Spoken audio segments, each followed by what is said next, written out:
Good evening, everybody.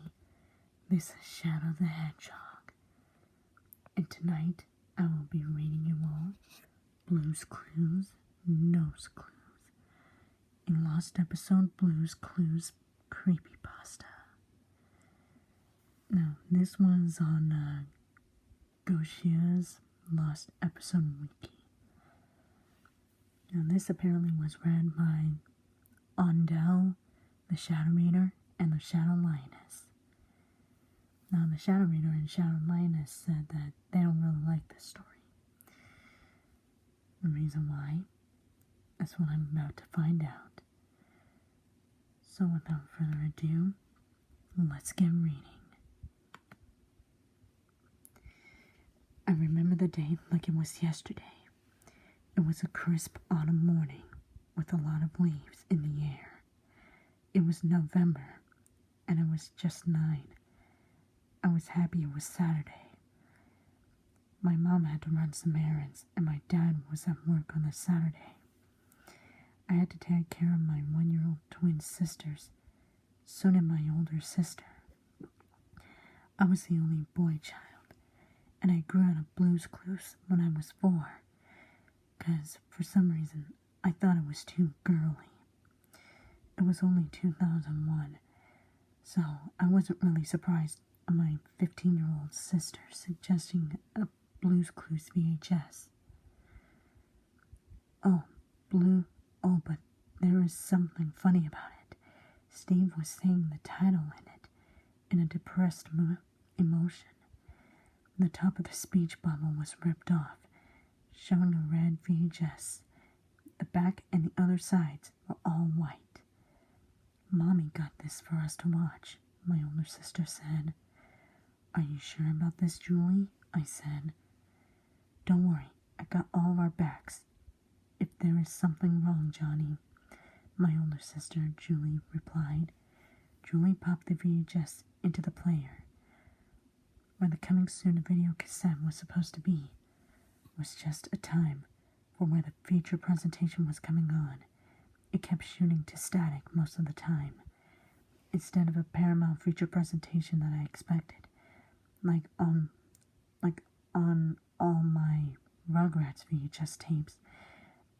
Instead, it was just a 1995 Paramount Mountain sitting there motionless. Julie and I talked with each other, thinking that this VHS was just a special. After about 20 seconds of waiting, a weird Nick Jr. logo came on. The orange Nick was just walking in a straight motion with the blue Junior following along. This was silent, and it went on for 10 seconds. My little twin sisters were getting tired, so we stopped the VHS and put the twins, their names are Danielle and Hannah, in their cribs. Julie and I wanted to see why this VHS was so weird. As we got back to the family room, the VCR said play in the top left corner. We didn't even touch play. Anyway, we kept watching. The Nick Jr. was still going for 20 seconds. I told Julia to eject the tape. She went to the VCR, pressing the stop eject button repeatedly. She gave up and said, It's no use. It's no use! Huh? Was that Silver? Nah. Anyway, where was I? Oh, yes. I told her to just keep watching, so we watched it together. The Blue's Clues intro started, but instead of a joyful guitar music, there was depressing piano music. Steve said, Hi out there, it's me, Steve. Have you seen Blue, my puppy? In a voice that sounded nothing like Steve. A shock of static jolted across the screen. Blue was in a cheesy CGI animation instead of a paper animation. And when the Blue's Clues house door opened, we see a man that looked nothing like Steve, though he was wearing the same clothes as Steve.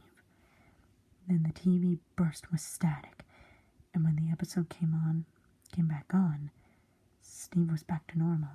Steve said, Hi, come on in. Today we won't play Blue's Clues. The background kids said in a confused voice. Why not? The screen shot a tiny burst of static, revealing a grotesque corpse of Blue.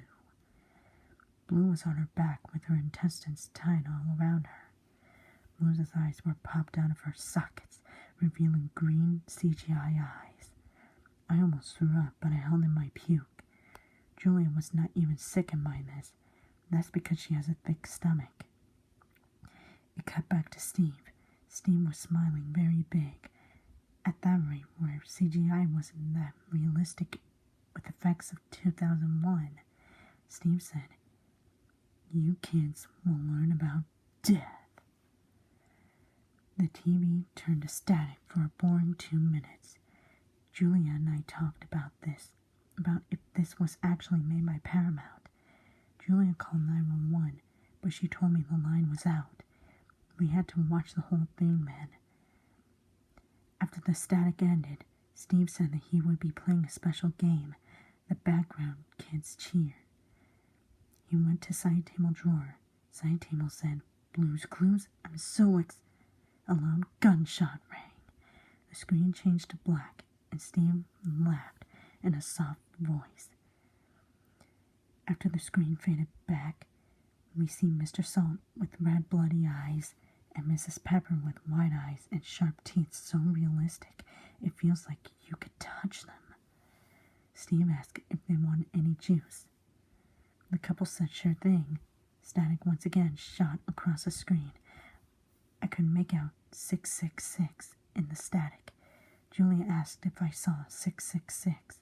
Obviously I said yes, so we snuggled up with each other, waiting for the worst to come.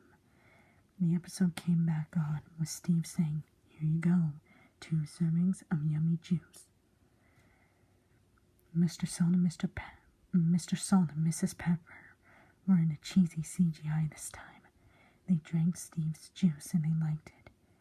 "Yummy, what's in this?" Mr. Salt asked. "Cyanide and poison, of course," Steve replied. "What?" Mrs. Pepper screeched. Suddenly, the two were coughing up salt and pepper out of their bottles instantly, instead of blood. Julia and I watched in horror as the 2 alive inanimate objects suffered to meet their fate. Steve was satisfied of this accomplishment. He kept going. Shovel and Pail were in the backyard, and they looked sad, and all they were doing was staring at a live-action clock that resembled tickety-tock. Shovel said in a 5-year-old boy's voice, "Poor tickety-tock." Pail said in a 5-year-old girl's voice, "I miss Periwinkle." Periwinkle?